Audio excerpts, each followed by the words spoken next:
जय श्रीराम, जय हनुमान। रामायण युद्धकाण्डबाट फेरि अर्को पङ्क्ति लिएर आएको छु, स्वीकार्नुहोला। त्यो देखि धुमकेतु छक्क परिगो, पक्कै पर्यो झन् पनि।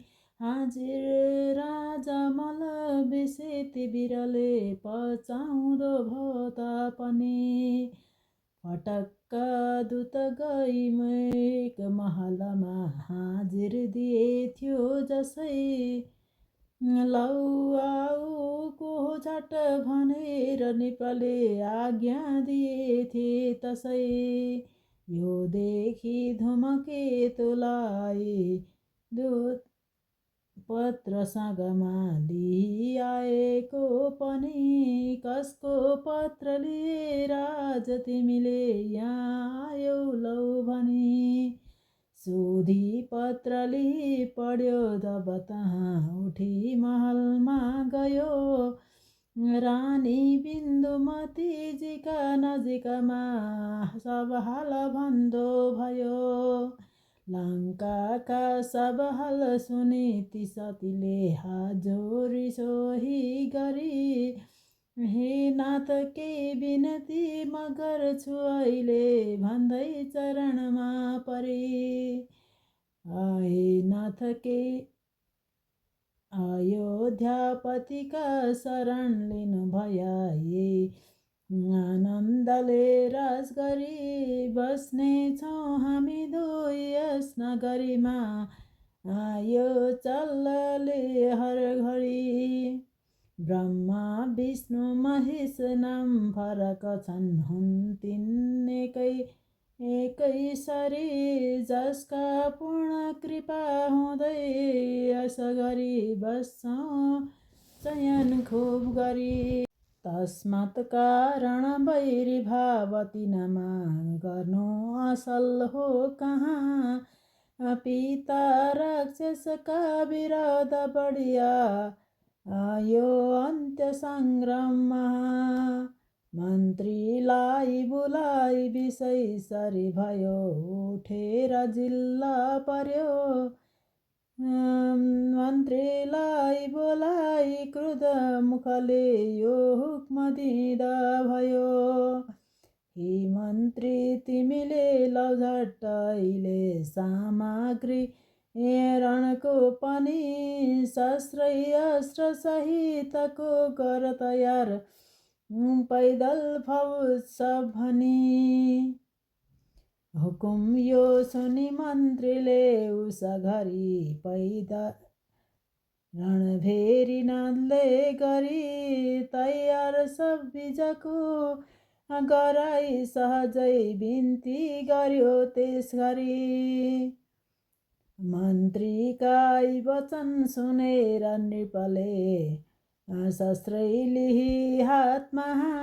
नारान्तक वीर चल्यो उस घरी, लङ्कापुरी हो जहाँ। त्यही अवसर कन हेरी बिन्दुमतीले, सोचिन् मनै मनमा। मेरा यी शुभ बिन्ती केही नसुने, हिँडे लङ्कामा।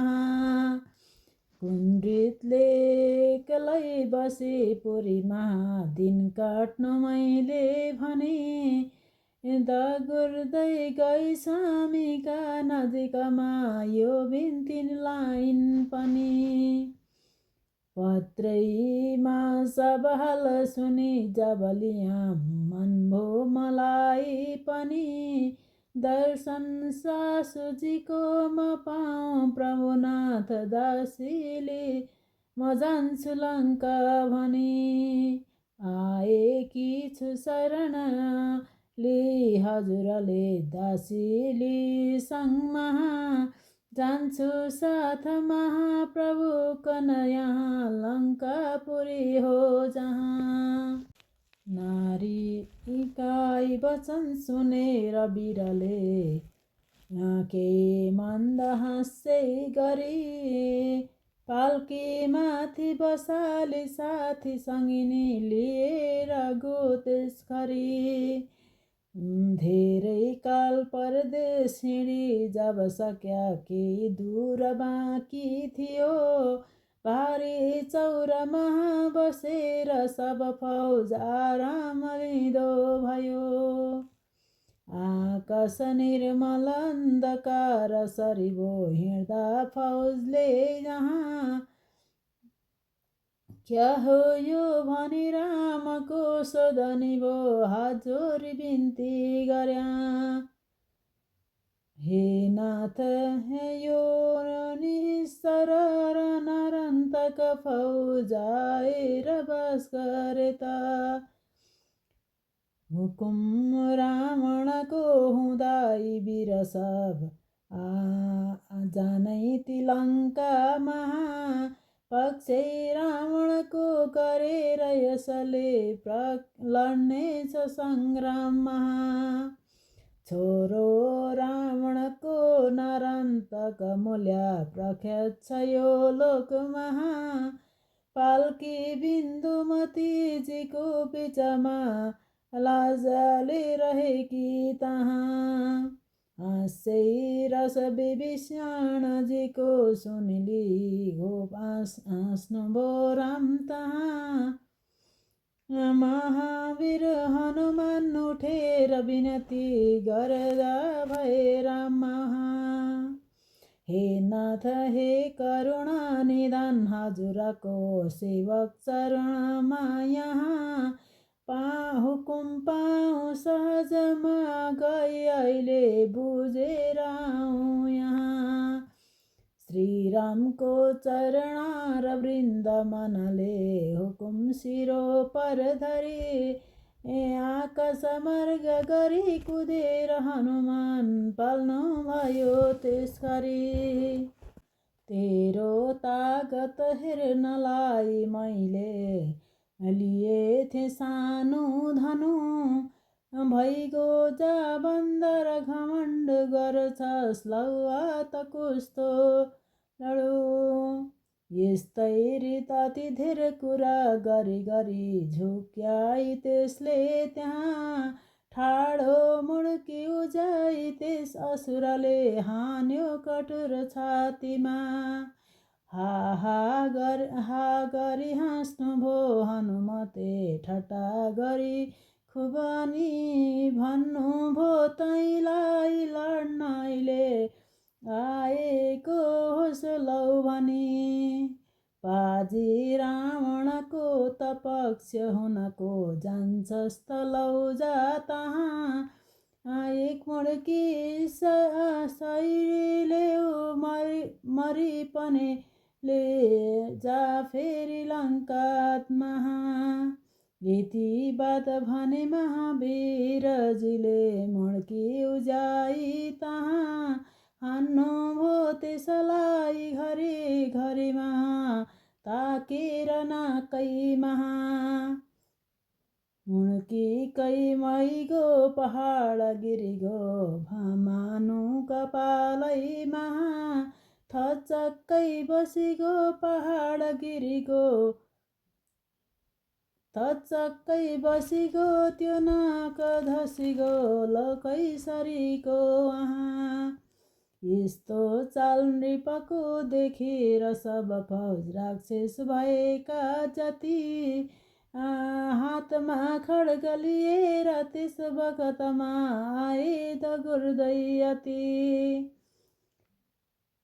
हनुमानले किन बेर गरे यसगरी बुझ्नै गएका थिए, हुकुम भयो रघुनाथले पनि तहाँ अङ्गद बोलाइलिए।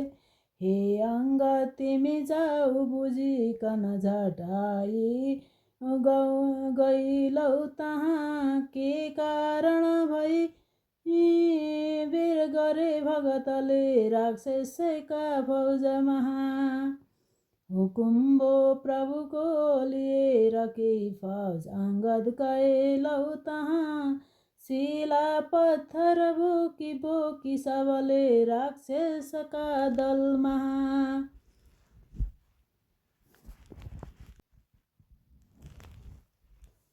असिना सरियङ्ग दादी बिराले बरसाए पत्थर जसै चोट खाई सब राक्षसादि जति छन् गिर्दाग भए खुब तसै मारकाटको भइगयो समरभूमिमा बन्दरहरूमा पनि लागे चोट तरवारको जमिनमा गिर्थे बितायो भने महावीर हनुमानले उस गरी अङ्गद बोलाइल तहाँ भन्नुभयो भिड पाजीलाई अहिले मारौँ निमठौँ यहाँ सागैका सरी फौजलाई दुईले थाले निमट्नै जसै आहा पर्न गयो ती राक्षस महा भाग्दा भए सब तसै यही रीतले सब फौज लिएर हनुमान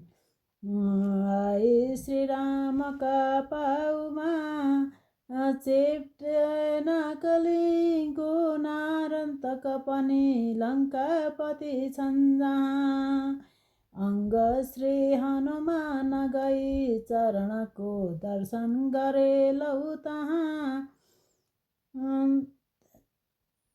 बाबु रावणको नरन्तक पनि पर्दो भयो पाउमा आदि अन्त सबै बताई दशशिर नारन्तकै यहाँ वीर वीर जो रणमा परे उस घरी एक एक गरी उहाँ पिताका दुःखका वचन सुनिसकी नारन्तकैले तहाँ हे पिता अब डर नमानी प्रभुले राज गर्नुहोस् लौ यहाँ लडौँ लारी पुतल निभाइ अहिले भन्या इरादा धरी आया कहूँ चरण विषे प्रभुजीका एकाग्र चित्तै गरी